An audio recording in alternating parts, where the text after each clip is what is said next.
қонақтар, сіздердің назарларыңызға жазушы Бердібек Соқпақбаевтың «Ана жүрегі» атты шығармасынан театрландырылған қойылымды ұсынамыз. Телефондарыңызды дыбыссыз режимге қоюларыңызды өтінеміз, тыныштық сақтауларыңызды сұраймыз. Қабыл алыңыздар.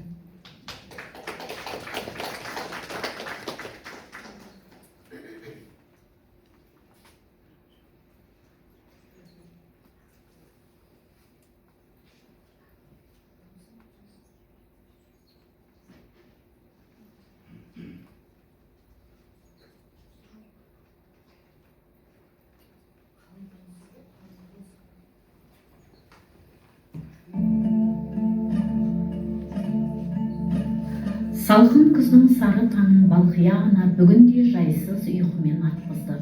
Көзі ілінсе болғаны тағы да соғыс шықпай қойды түсінен.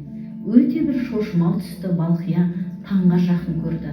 Жалаң аяқ жалаңбас, көйлекшең қалпы, қанды қырғын майдан даласын кезіп, жан ұшырып жүгіріп келеді екен. Іздегені жалғыз ұлы, аяулы Мәмбет. Мәмбет, Мәмбет деп балқия пәрменімен ышқына айғайлайды. О жағы, бұ жағынан күрсілдеп жарылып жатқан тажалдарды елепте қоймайды. Мәмбет, Мәмбет! Кенет бұлттай қаптаған шай мен түтін қойыртпағының арасынан балқияның дәл алдынан Мәмбет шыға келді. Өз Мәмбеті, аңсаған алтын ұлы. Мылтық ұстаған қолын көкке сермеп, апа, апа деп ол да балқияға қарай құшақ жайып ұмтылды. Соғыс таласы, құлақ тұндырған жарылыс пен қып-қызыл от аспанды қақ айырғандай болды.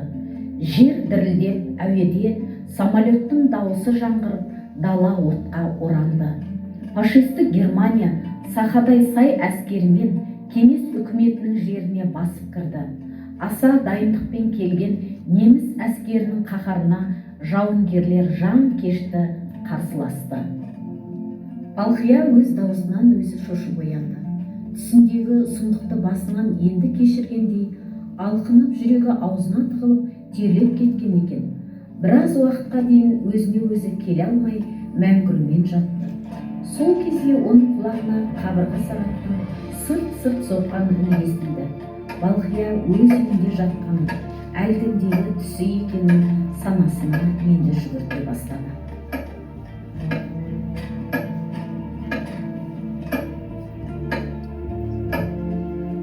Япыр-ай, неткен жаман түседі.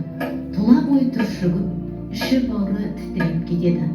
Балқия төсегінен шаршап түрегелді. Сары ала сырмақтың үстімен жалаң аяқ жүріп кеп, терезе перделерді сырғытып ашты. Бөлменің екі терезесі бірдей шығыс жаққа қараған. Күздің кешеуілдеп ататын сап-салқын аппақ таңы күн шығар алдындағы әдемі мөлдір қалпында екен.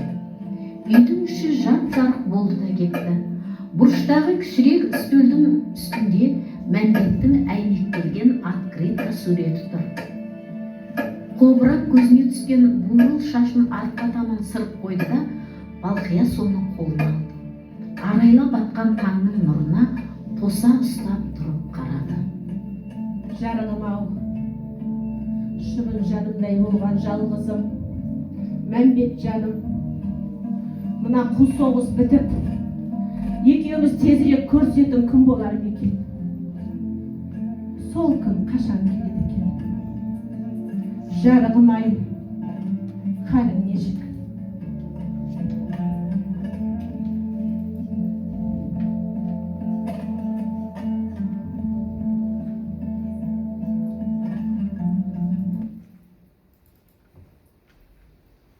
Жалаң аяғына калошын қоңылтаяқ сұқты да Балқия тысқа шықты.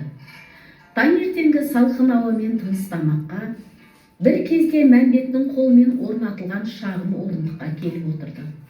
Ауланың ішіне көзін жайбарақат тастай отырып Балқия кенет селк ете қалды.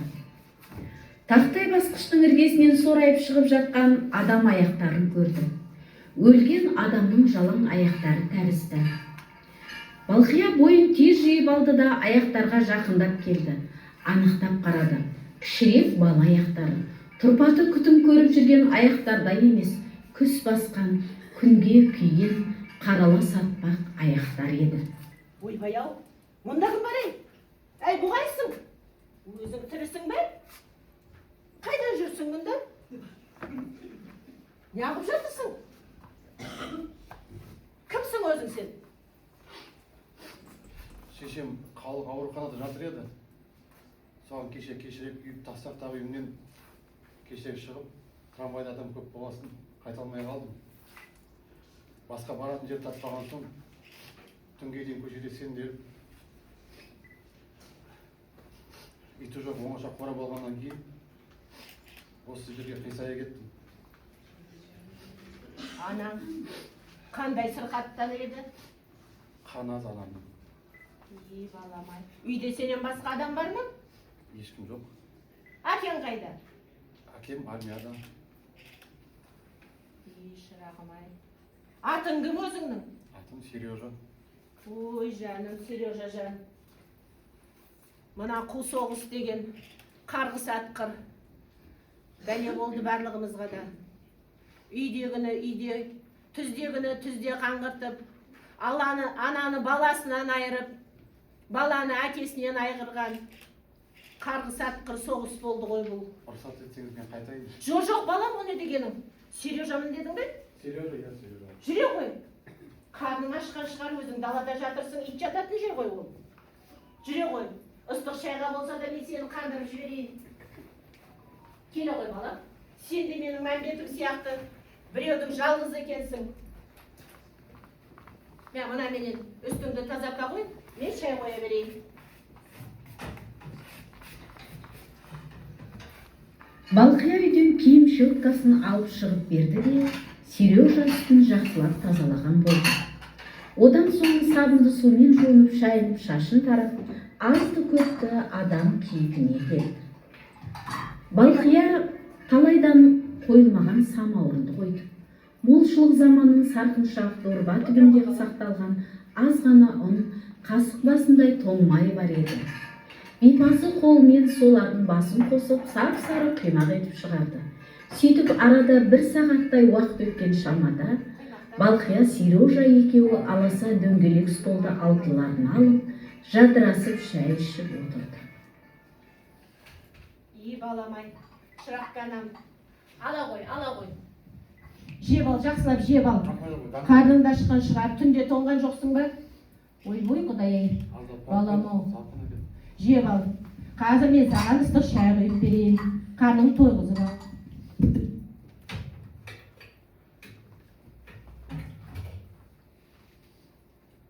Ал, шайдан ал. Же. Қарның тойғызып ал. Анаң болса ауруханада екен, қайбір жетісіп жүр дейсің. Өзің де жүдеп қалыпсың. Менің де Мәмбет жаным осылай аш жүр ме екен? Тезірек оралса екен.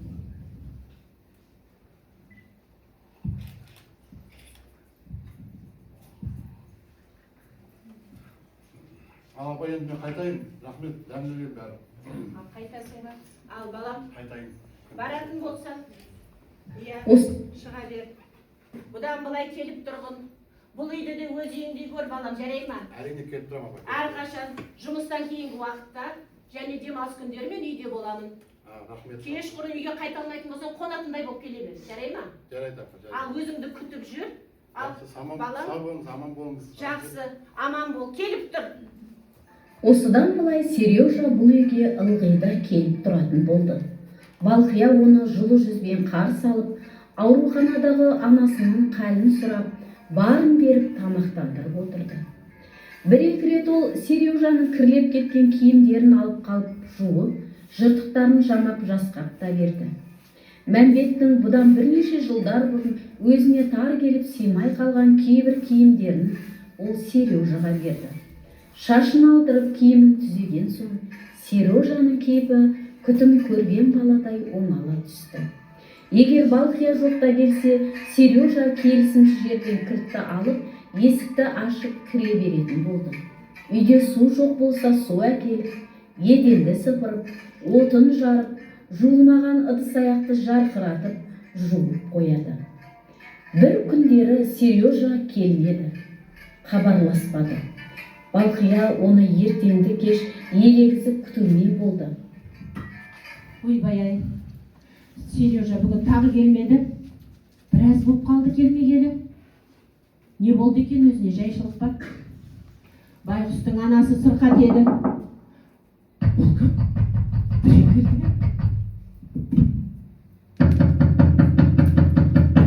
Кештетіп жүрген? Ай, мыналар бөтелдер ғой. Бұл қайсыңай?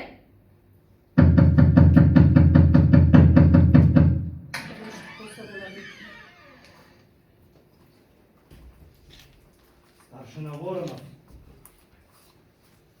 Амансыз ба? Аман ба, балам? Мен Сережаның әкесі болам. Сережаның екен ғой. Келе ғой, балам, келе қойыңдар. Келіңдер, сәлеметсіз ба? Келіңіздер. Сережажан, амансың ба? Халің қалай? Жақсы, рахмет. Келіңіздер, отырыңыздар. Әкем мен анашым кетіп келдім сізге. Жақсы болған екен. Қалайсыздар? Әйелім қатты науқастанып, ауруханаға түскенін естігенінен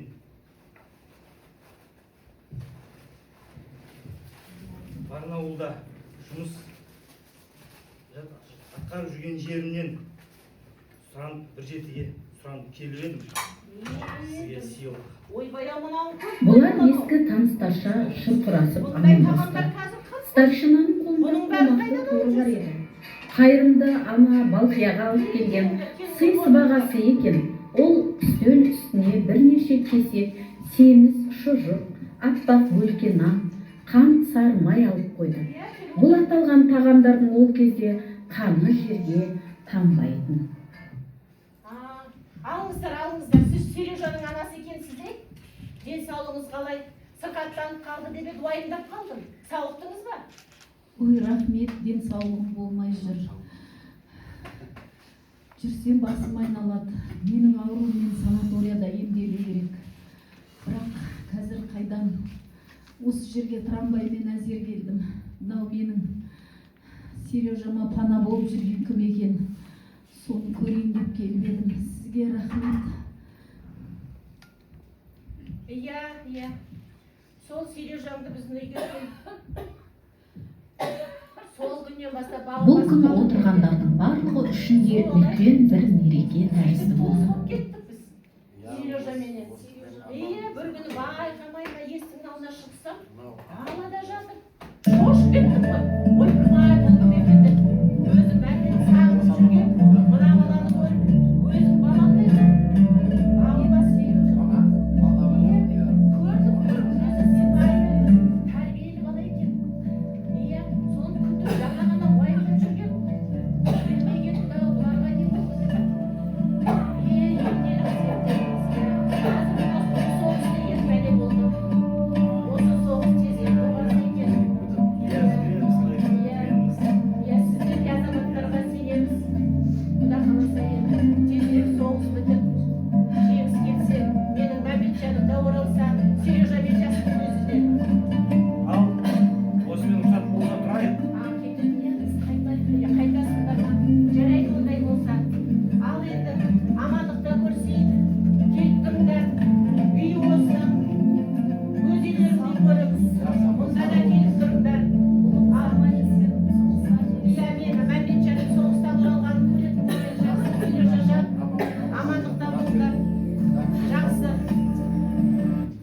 Күн артынан күн өте берді. Көмпілдеген қанды майдан бітер болмай, елдің титығына жетті. Онымен қосам жарланып қыраулы қыс келді. Анадағыдан бері із салмай кеткен Сережа бір күні кешқұрым Балқияның үйіне тағы да келіпті. Үстінде қыпша бел қара шинель, белінде жез топсалы жалпақ қайыс белбеу, басында едірейген қара кепка. Бойы бұрынғысынан сымбаттанып жетіле түскен тәрізді.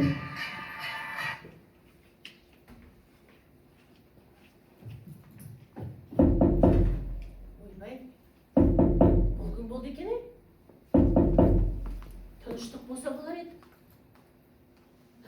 Кім болды екен бейуақта келген? Қалай сапа? Ойбай, Сережа, сенбісің айналайын балам-ау. Қайдан жүрсің? Түк, мына түріңді қара. қарашы, мына киімің қандай әйбет сенің, а? Сұлу болып кетіпсің. Мынау қандай киім үстіңдегі? Апа, мен ФЗО мектебінде оқып жүрмін қазір.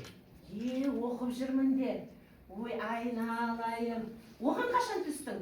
Өткенде әкем келген кезде орналастырып кеткен болатын. Сөйткен екен ғой, тұрыс. Әкең орнын басам де. Ал, Сережа жаз. Анаң қалай? Тәуір болды ма? Мамам қайтыс болды. Ой, балапаным-ай. Мына қу соғыс қашан бітеді екен? Бәрімізді жүретті ғой. Мына қарғы сарқын соғыс. Жүрегімізді қайқағын. Бәрімізді бір-бірімізден сандалтып жіберді-ау. Құдайым-ай, балапаным-ай. Менің балапаным қалай болып жүр екен? Қандай халде екен? Мен де сөйтіп соғып қалмасам болар еді. Қу соғыс-ай. Мына соғыс.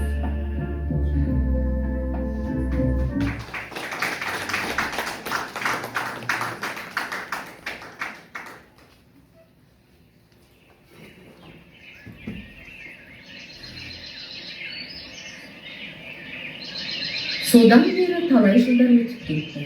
Дүние талай рет түледі, талай рет жасарды. Заман да, адамдар да өзгерді, өркендеді. Жуырда біз Балқия апайдың үйінде тойда болдық. Сережа үйленді.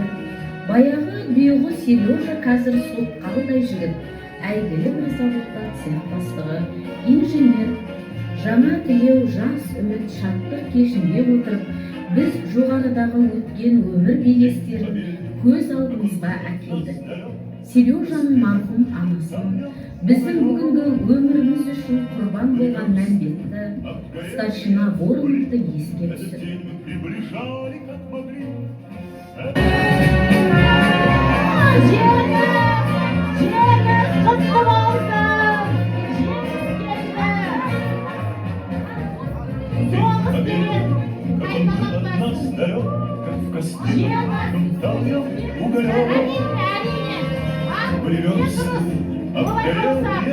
Жастарымыз бақытты болсын!